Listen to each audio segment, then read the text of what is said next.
کہ اولاد اپنی ماں کو کہے چپ رے بوٹی تیرا وقت گیا، باپ سے کہے کہ چپ رے بوڑھے تیرا وقت گیا.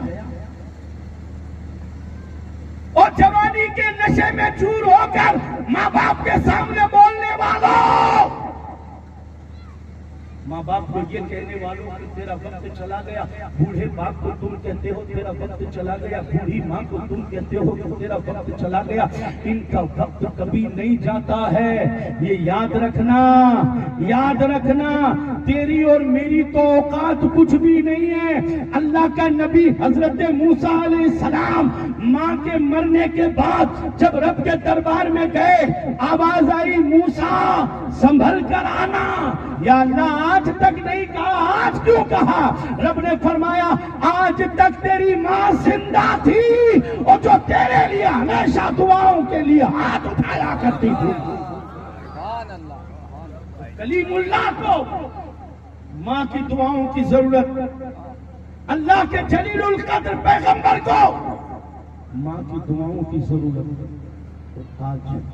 آج کی نسلیں موبائل سے پروان چڑھنے والی، ایک 80 سال کا بوڑھا باپ عصر کی نماز کے بعد، 80 سال کا بوڑھا ان آدمی عصر کی نماز کے بعد میرے پاس میں آ کر کہتا ہے، کافی برسوں پرانی بات ہے، کہ رونے لگ گیا.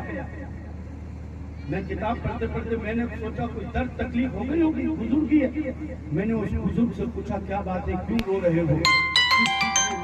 بیماری ہے، تکلیف ہے، درد ہے؟ میں نے کہا تو پھر کیوں رو رہے ہو؟ اس نے کہا جمعے میں جو آپ نے ماں باپ کے اوپر تقریر کی تھی،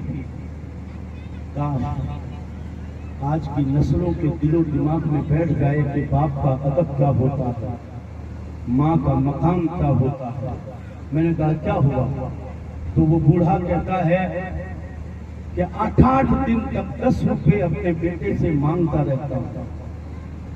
8 دن تک کہتا ہوں اسے، رو رو کر کہتا ہوں ایک 10 روپیہ دے دے مجھے، ایک 10 روپیہ دے دے مجھے.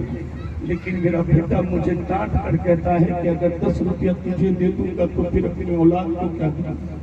یہ روزانہ کیا لگا رکھا ہے 10 روپے مانگنا؟ وہ کہتا ہے میری شوگر بی پی کی گولیاں ختم ہو جاتی ہیں، میں ڈر کے مارے اپنے بیٹے کو پرچہ تک نہیں دیتا ہوں کہ میری شوگر بی پی کی گولیاں ختم ہو گئی. مجھے گولیاں نہ دے، کہیں ایسا نہ ہو کہ میری بیماری بڑھ جائے، میری تکلیف بڑھ جائے، میری پریشانیاں بڑھ جائے.